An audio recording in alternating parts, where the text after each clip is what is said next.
అరుణ మహర్షి కుమారుడు శ్వేతకేతువు. ఇతడు మాటు పాంచాల దేశం వెళ్ళాడు.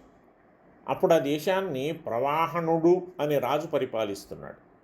అతడు గొప్ప బ్రహ్మవేత్త. శ్వేతకేతువు రాజాస్థానానికి వెళ్ళాడు. తన విద్యతో రాజును మెప్పించి సన్మానం పొందాలి అనుకున్నాడేమో. మంచి వయస్సులో ఉన్నాడు. అన్నీ చదువుకున్నానన్న ధీమాతో ఉన్నాడు. రాజుగారు విద్యలలో తలపండినవాడు. పిల్లవాడితో ముచ్చటిద్దామనిపించింది. బాబూ, వేదాంతం అధిగరించేవు కదా, 2 మాటలు అడుగుతాను, చెప్తావా అన్నాడు.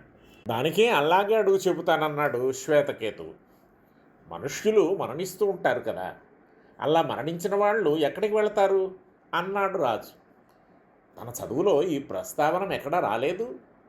నాకు తెలియదు రాజా అన్నాడు శ్వేతకేతువు. పోనీ పరలోకానికి పోయిన వాళ్ళు మళ్ళీ ఈ లోకానికి ఎలా వస్తారో తెలుసునా? తెలియదన్నాడు శ్వేతకేతువు. దేవయాన పితృయాణములంటే ఏమిటి? తెలియదు అని సమాధానం. భూత సూక్ష్మాలు పంచమాహుతిలో పురుషుడయ్యే వివరం తెలుసునా? తెలియదు. ఏమీ తెలియక నువ్వు చదివిన చదువేమిటయ్యా? పైగా చదువుకున్నానని చెప్తున్నావు అన్నాడు రాజు కాస్త తిరస్కారంగా. సిగ్గుతో ఖేదంతో ఇంటి ముఖం పట్టాడు. తండ్రి దగ్గరికి వెళ్ళి, నాయనా, సమావర్తన వేళ నాకు చెప్పాల్సినవన్నీ చెప్పేవా అన్నాడు.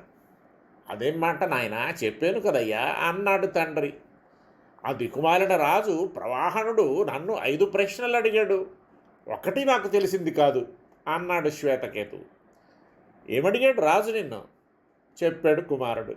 అప్పుడు అరుణుడు అన్నాడు, నాయనా శ్వేతకేతు, ఆ ప్రశ్నలు నాకు తెలియవు. తెలిస్తే నీకు చెప్పనా? ఆ ప్రశ్నలకు సమాధానం తెలుసుకోవాలన్న కోరిక పుట్టింది. ప్రవాహనుడే సమాధానం చెప్పగలవాడు అని తెలుసుకున్నాడు. గౌతముడైన అరుణుడు ప్రవాహనుడి దగ్గరకు వెళ్ళాడు.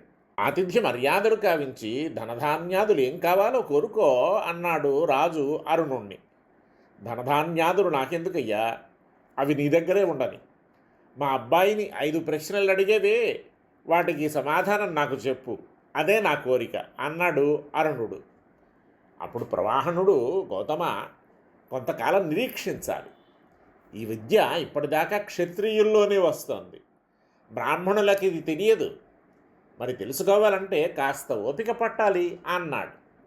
సరే అని గౌతముడు ఆ రాజు అనుగ్రహాన్ని ప్రతీక్షిస్తూ పాంచాలలో కొంతకాలం ఉన్నాడు.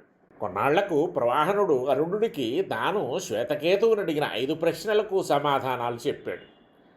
అసౌవావలోకో గౌతమాగ్ని తస్యాదిత్యయేవ సమిత్ రశ్మయో ధూమో హరర్చిశ్చంద్రమా అంగారా నక్షత్రాణి విస్ఫులింగా తస్మిన్నే తస్మిన్నగ్నో దేవాః శ్రద్ధాం జుహ్వతి. గౌతమ, ఈ స్వర్గలోకమే అగ్ని, ఆదిత్యుడు సమిధ, కిరణాలు ధూమం, పగలు జ్వాల, చంద్రుడు నిప్పులు, నక్షత్రాలు నిప్పురవ్వలు. ఈ ద్యులోకమనే అగ్నిలో ఇంద్రియాధి దేవతలు శ్రద్ధ అనబడే జలాలను హవనం కావిస్తున్నారు. ఆ ఆహుతి నుంచి సోమరాజోత్పత్తి. జన్యో వావ గౌతమాగ్నిస్తస్య వాయురేవ సమిత్ అభ్రంధూమో విద్యుదర్చి అశనిరంగారాహ్లాదునయో విస్ఫులింగా తస్మిన్నే తస్మిన్నగ్నౌ దేవాః సోమరాజానం జుహ్వతి తస్యా ఆహుతేర్వర్షగ్గం సంభవతి. వర్షాధిదేవతే అగ్ని, దానికి వాయువు సమిధ, మేఘం పొగ, మెరుపు జ్వాల, పిడుగులు నిప్పులు, ఉరుములు నిప్పురవ్వలు.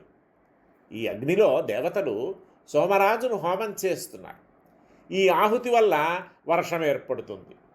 పృథివీవావగౌతమాగ్నిస్తస్యా సంవత్సర ఏవ సమిత్ ఆకాశో ధూమో రాత్రిరర్చి దిశోంగారా అవాంతరకా దిశో విస్ఫులింగా తస్మిన్నే తస్మిన్నగ్నో దేవా వర్షం జుహ్వతి తస్యా ఆహుతేరన్నం సంభవతి. పృథివీయే అగ్ని, దానికి సంవత్సరమే సమిధ, ఆకాశం ధూమం, రాత్రి జ్వాల, దిశలు నిప్పులు, విదిశలు నిప్పురవ్వలు. ఈ అగ్నిలో దేవతలు వర్షాన్ని హోమం చేస్తున్నారు. ఆ ఆహుతి నుంచి అన్నం ఏర్పడుతుంది. పురుషో వావ గౌతమాగ్నిస్తస్య వాగేవ సమిత్ ప్రాణో ధూమో జిహ్వార్చి చక్షురంగారా శ్రోత్రం విస్ఫులింగా తస్మిన్నగ్నో దేవా అన్నం జుహ్వతి తస్య ఆహుతేరేత సంభవతి. పురుషుడే అగ్ని, దానికి వాక్యే సమిధ, ప్రాణమే ధూమం, జిహ్వే జ్వాల, కన్నులు నిప్పురవ్వలు. ఆ అగ్నిలో దేవతలు అన్నాన్ని హోమం చేస్తున్నారు. ఆ ఆహుతి నుంచి వీర్యం ఏర్పడుతుంది.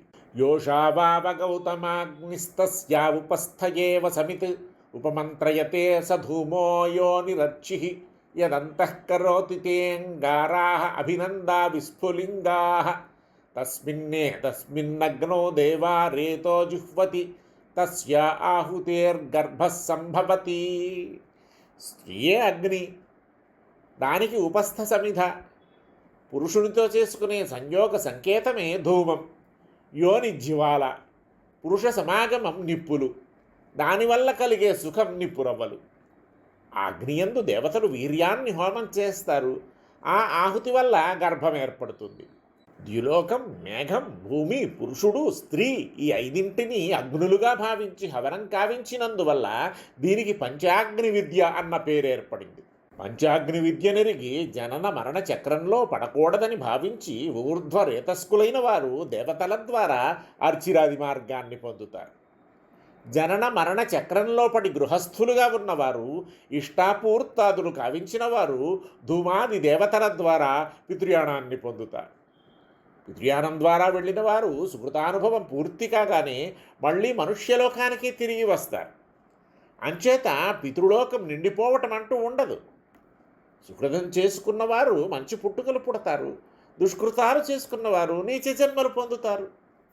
ఈ పంచాగ్ని విద్యను ఎదిగిన వారు జనన మరణ చక్ర భ్రమణం దుఃఖప్రదమని, సంసారం నిస్సారమని తెలుసుకొని నిర్వేదంతో అర్చిరాది మార్గం ద్వారా పరమపదాన్ని పొందగోరి భగవద్ అనుగ్రహం కోసం ఆయా విహిత కర్మలను ఆచరిస్తూ నిరతిశయ ప్రీతితో భగవంతుణ్ణి ఉపాసిస్తూ ఉంటారు. ప్రవాహనుడు గౌతమ వంశ్యుడైన అరుణునికి ఉపదేశించిన పంచాగ్ని విద్య ఇది.